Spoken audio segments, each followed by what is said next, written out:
Welcome to the Caplander podcast, where we dive into the dynamic world of private capital markets. Whether you're new to private market investing or a seasoned professional, this podcast unpacks the latest trends, insights, and opportunities shaping the industry. Featuring expert guests and deep discussions, Caplander is your go-to resource for staying informed and inspired. Hi, Jody. Hi, Morgan. Glad to be back for Caplander today. I am glad to be back for Caplander. How are you doing? How's your week going? Good, busy. We just had an interview with some reporters, as you know, which was always makes me feel important, which is nice. And a lot of new clients right now. So I'm excited that we're in the end of the year and it looks like, business is sort of bumped up. Yeah, I mean, from your mouth to God's ears, right? I I'm think not that's thirsty. I felt a little thirsty at times this year. And I'm not just for, coffee or champagne. It's been a little like of a drip. And now, right. um, yeah, I feel like it's like I'm not in a dumpster fire mode right now. We're good. Yeah, I was at a event last night in St. Louis and somebody was like, "I see that you're all over the place and I'm surprised you're in St. Louis right now and you've been traveling and you've got this podcast going on." And I was like, "I'm sure from the outside it looks like, some guy said to me, he goes, 'Your revenue must be like 100 million plus.'" And I Yeah, was that like from your mouth. I Like, was we're like, gonna "That go sounds there. like." You say it. Yeah. Right, I was like, "That sounds like a really good number. Like if that's how it seems to you, then I'm doing something right."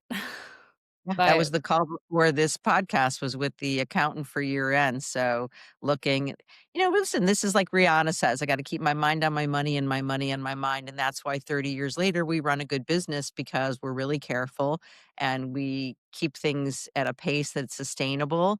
And I know that our guest today is going to talk about, from PitchBook, and it's a perfect segue in, but we say this, and we just said this on the call with the reporter that who asked me about sort of private equity and venture. I mean, I'm optimistic for next year, but it's really more important just to stay steady. And when things get a little crazy hard, you just stay steady. And when things are crazy great, you also stay steady because you've got to really keep your wits about you because you don't know.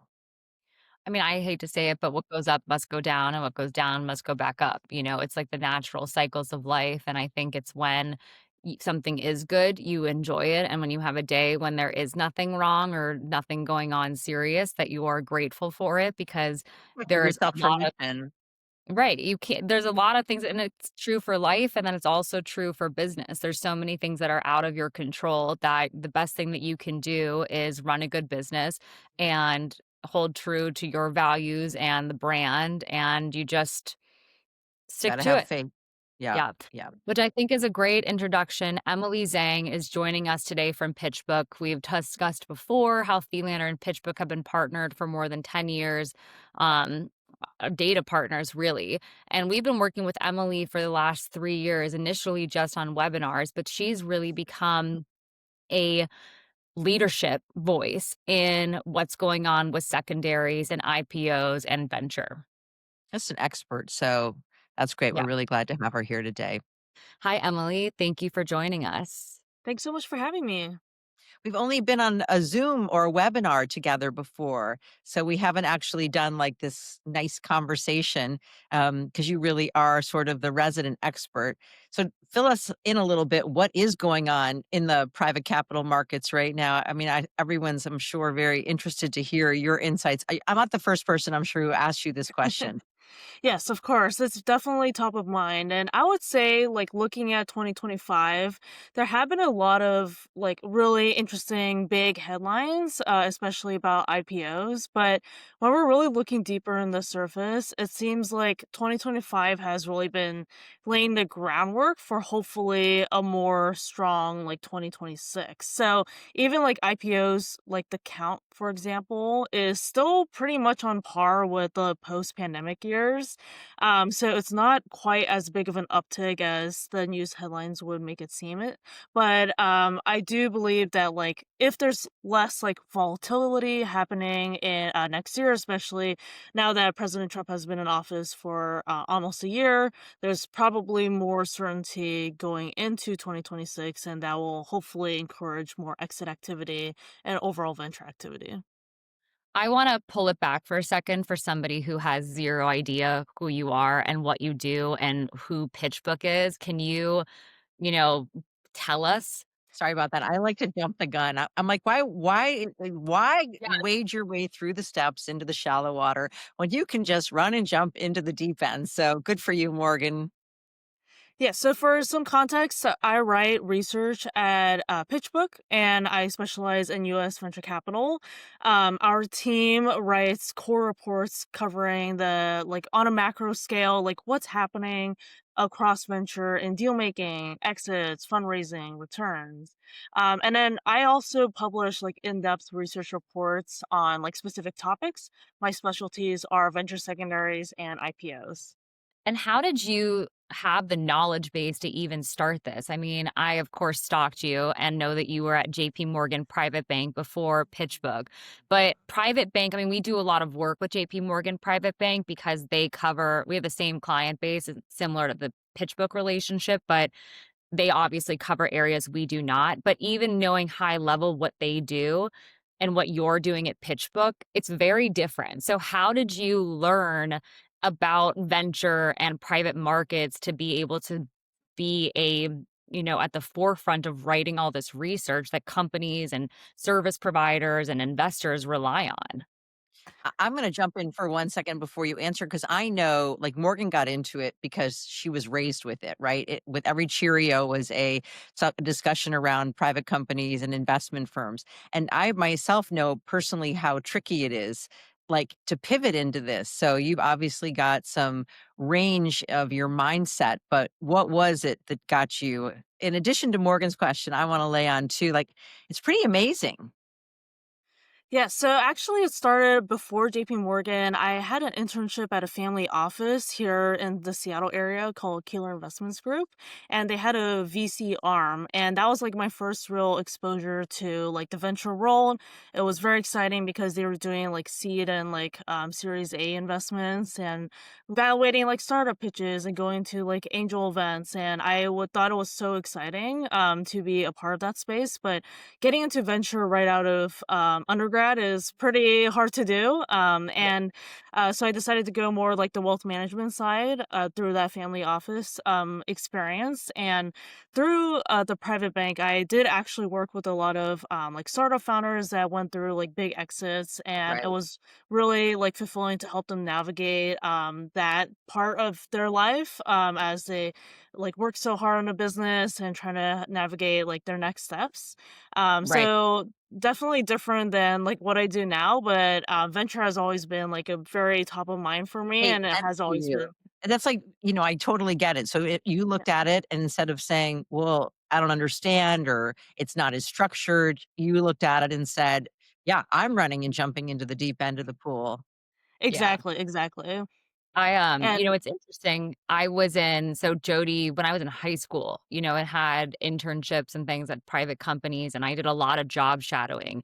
And some of the people that I shadowed were at JP Morgan Private Bank in San Francisco. And I think I had 4 coffees in one day going and walking with the bankers and everybody who was probably the equivalent of you up until the partners at the office. And it's great training, and you can see where the appeal is because you do get exposure to such a high-end clientele.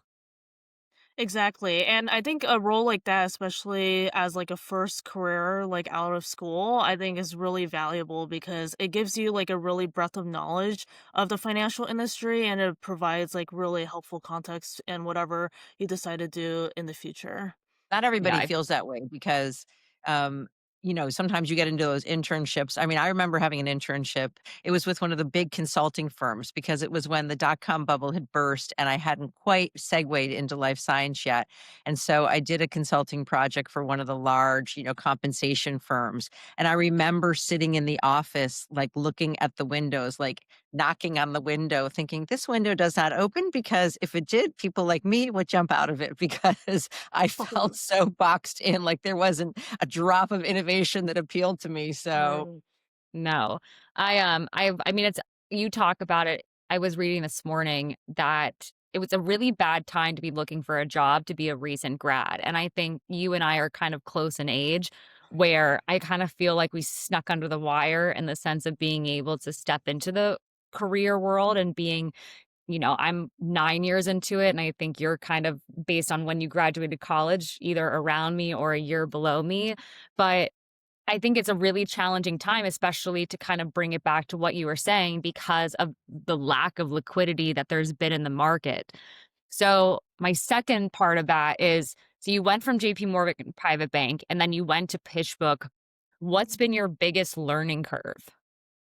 Hmm, that's a good question. I would say needing to learn, like, the entire industry to become, like, a market expert, I think is a really steep learning curve, yeah, right. but I think what really, like, helped me and also a lot of people that, like, come into this role because there aren't really a lot of roles like this where you're, like, a private market researcher, right? So, it's a big learning curve for everyone, even if you have been involved in finance for a while, and Yeah. I think it's just, like, having, like, the endless curiosity. If you're doing research, I really treat it like a scavenger hunt in a way, like really digging deep, figuring out like what's the true narrative behind this. Everyone Yeah. has their own agenda and their own like biases, and I think doing that has really helped me in terms of like not only ramping up in the beginning, but also continuously trying to get better.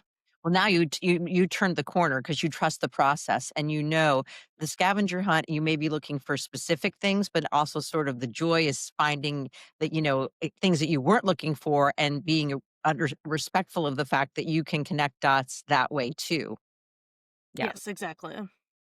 I'm interested to know more about the secondary markets because that is a really even in my career, and it's become such a word. Like I don't know, Morgan, if you can look back and see when we put in questions on the secondary market initially, but I think it was like 10 years ago, and that was It a went whole new add-on. Yeah, it was about 5 years ago. I did look because it was right in the middle, like, at the beginning of COVID, I think is when we had meaningful data to be able to start to publish. Meaningful data, but the questions were put on well before you even came to work for Thielander. So that's more Yes. than 9 years, and we put in secondary questions because, like, the first firm sort of showed up at an event who was doing this, and I found it so fascinating, so we added questions, but it took 5 years till adoption. But anyhow, explain to us what a secondary market is and then sort of what you're seeing right now. Yes, great question. So the primary market is like Series A, Series B, and it's like the company is like raising round. While the secondary market is the next step, where if a founder or an employee wants to sell shares, but the company hasn't gotten public yet, they are able to get liquidity through the secondary market. And there's a lot of different types of secondaries. So there are like tender offers, which is the startup sets the price and how much is able to be sold, and employees are able to like sell through this process. There's also like independent transactions that are happening directly between investors. There are also platforms that use brokers to help facilitate and match buyers and sellers. And there's also like fund stakes as well. So if an LP wants to sell their stake in a fund because the fund has been like reaching maturity but haven't Right. liquidated all their assets yet. There are a lot of different types. Why would somebody want to do a secondary transaction? What's their incentive? So a lot of the times, like let's say you're an employee, you've been working at this company for 10 years and you want to buy a house or you want to get married and you know you have a lot of money on paper, but where is the money? It's all locked up in this private Literally the company. word liquidity. You have no liquidity. You're rich in Yes. theory, but you have no cash, no dinero. Yeah. Yes, exactly. And then like this is also true for early investors that invested at seed. And if you're looking at like some of these top startups, they're like 15, 20 years old, right? And that's a really long time to have your money locked up, especially Especially if if you were you're an early employee and you're young because you yeah. assumed that you never thought it was gonna take this long. Exactly, exactly. So that's why the secondary market has really like grown quite a bit. It because the stalemate has been going on since 2022. It's almost crossing its fourth year, and that's just like a long time for there to be very little liquidity in the venture market. I find it so interesting because how is this related to your own personal career, Emily, right? Like you're at PitchBook. Is there liquidity for you or how's your career maneuvering here? Like you mentioned as we started this, which I really love because it's very, if our audience is listening and they are sort of that, 30-year-old kind of person, you are getting married. Morgan, you are married, and now you both have had very robust careers, and I sit, back a little bit in a more of a senior statesperson role. So what happens for you? What are you looking to accomplish? Where's your liquidity?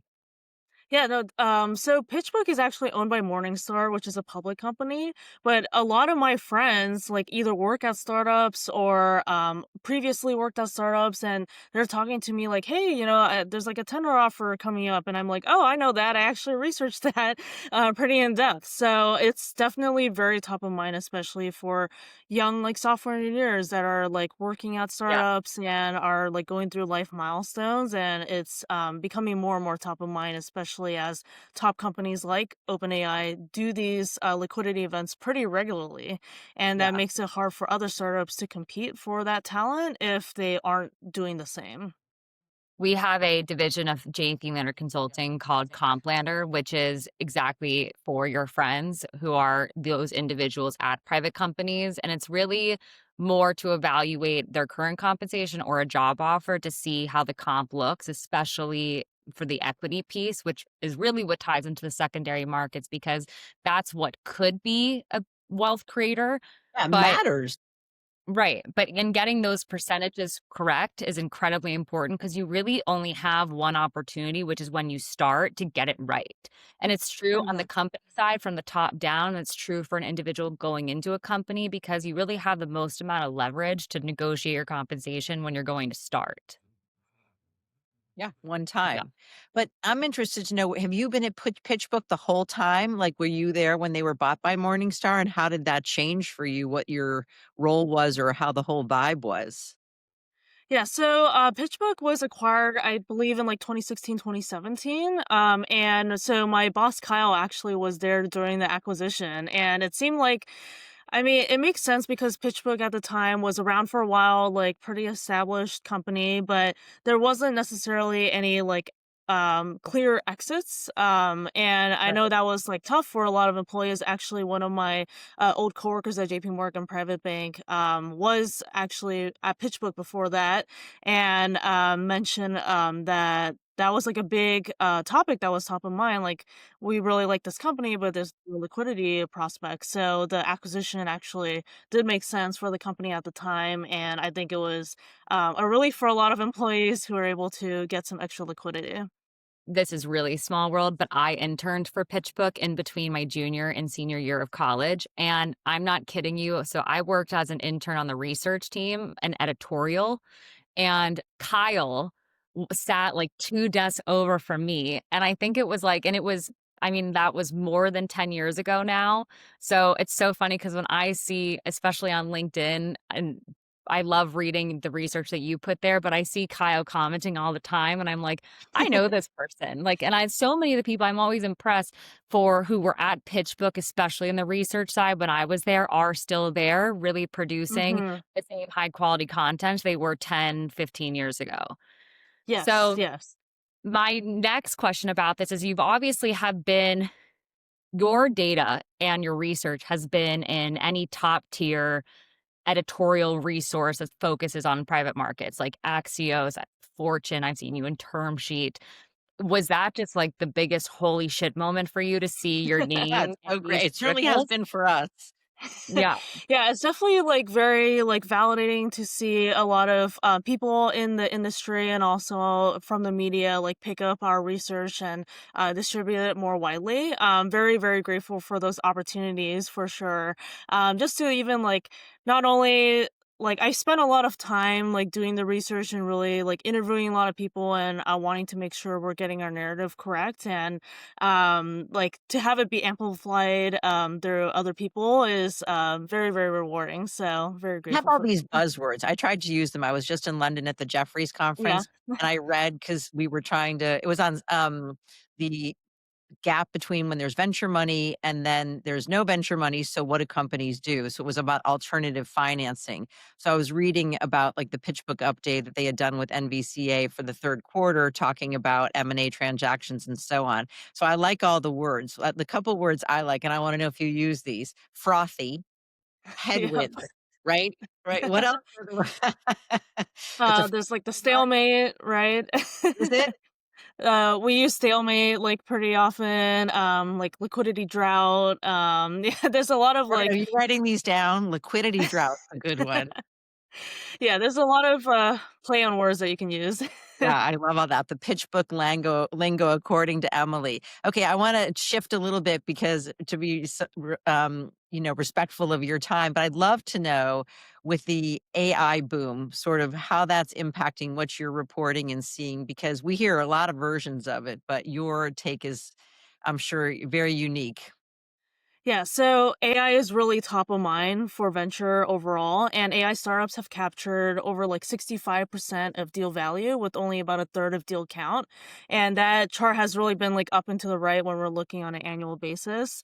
And what's really interesting about AI is that it's not necessarily just like isolated by itself. The technology is transformative across a variety of industries from like biotech to just like software as a service and like everywhere in between.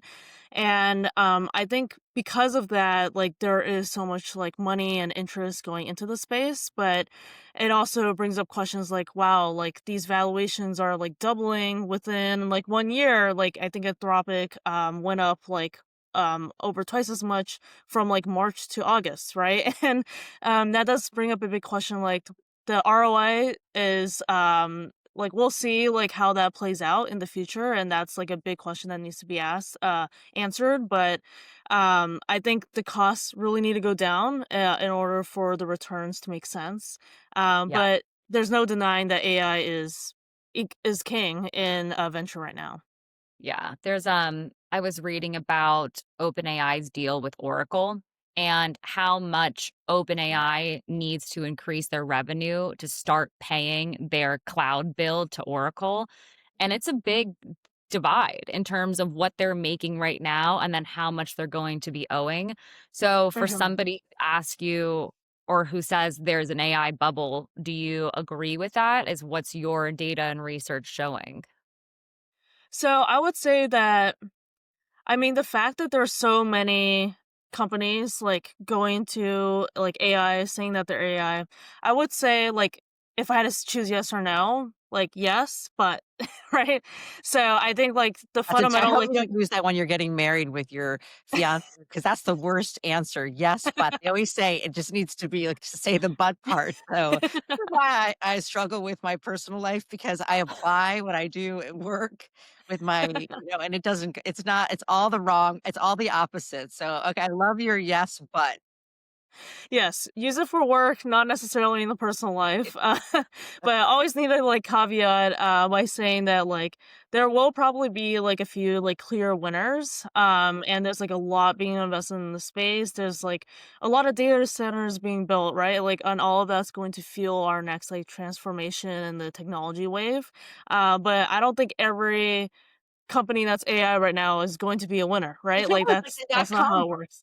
I mean, don't forget, I lived through that, right? That's how I got into the data, is because I was doing comp consulting, and I really was fatigued by the fact that there was so many companies raising capital, and then the dot-com bubble burst, and I felt like having a product would be more sustainable. But apropos to that, we were in Buffalo, every time it comes up, because we're big Bills fans, we were in Buffalo driving out to Orchard Park to watch the Bills game, and we drove past where all of the Bethlehem Steel, um, you know, facilities had been. And my best friend's son was with us, who works at McKinsey, and he was like, I know that they're looking to have these be data centers, because there's it's Mm. literally, football fields of space. Yeah, it's just huge, but and it's interesting because he was saying that so many of the people who lived around the steel facility when they were active got very sick, and it's exactly what Mm, people are reading about now, putting all this infrastructure in place for these supercomputer centers, and there's a lot seeping into the water. Right? So I yeah, think there's a lot of these areas where it's one of the things like when, Wi-Fi and internet was everybody and people were laying cables across the country and doing all this and building in the infrastructure. And while there's just no way to know, but I Yeah. definitely think you're right in the sense that it's going to be impossible for all of these companies who are raising so much of this venture money that all of them are going to come out on the other side being a company like OpenAI. right. And when we're talking about ROI, like we're not even like factoring the environmental costs, right? So that's also makes it a higher threshold in terms of making sure that this is actually worth the investment. Yeah. When we do our comp consulting companies, we always at the end have to say to everybody that you need to look the best way to look at the comp data for a private company is by the industry and then the total financing raised, not valuation, not revenue, not geographic location. And this whole, like, even what you're saying, the difference between the ROI and the gap is getting wider. And it is hard for these companies to be profitable. So I still stand that the financing is the best way because the valuations come and go and the bottom line and the top line, it can be very companies can be acquired with no revenue. Right, right. Yeah. Okay, so before we wind up here, want to ask you what you're seeing for 2026. Do you think that now that the government is back open, there are companies we've heard a little bit from investment bankers that there are companies lined up who are ready to go public? And what do you think is in store for 2026 for private markets? Overall, we're cautiously optimistic for 2026. There was so much that happened in 2025, and I think that has set like a good foundation for the coming year. If interest rates keep on coming down and there's just like more macroeconomic stability, I feel like there will be just like a better chance for the IPO window to continue to open. And I would say that there are some trends that we'll probably continue seeing next year, like the dominance of AI and also for exits. I think the dominance of certain sectors like crypto, like fintech, defense, AI, like we'll see a lot of these like similar themes, or at least that's what we're projecting, just because based on what happened in 2025, I think those tailwinds will likely continue throughout the next year. We hope Emily, so, I right? listen to you talk about all of this. I have to laugh that when you talk, you're so sophisticated and you're so articulate. And I remember the first time we did a PitchBook Thielander webinar, and I was texting Morgan like, she looks like she's like, 12 years old. Like, really? This is who we have? And then you start to talk and you're like, holy shit, he's really good. So I love your Jody's tailwinds Jody's and your, first reaction with Thank you. And it's the Asian genetics, so I'm not going to yeah, age for a you look while. great. we have, we've had a couple of different analysts who have joined us on the PitchBook webinars, but really, you truly are so smart and so Yes. capable, and you really know what you're talking about. And it's like it rolls off your tongue like "Whew, just air, like it's just there, just the data. But it truly, you can see where for you, not only are you good at it and you understand it, but you truly seems like it's something that resonates with you too. Yeah, you seem Yeah, like a thank you so natural. much. Yeah. Well, we wish you a lot of good luck for 2026. I know you have some things to look forward to in addition to the markets, hopefully cautiously optimistic, but I'm very optimistic on all fronts. So we really appreciate you joining us and we'll look forward to touching base next year. Thank you so much.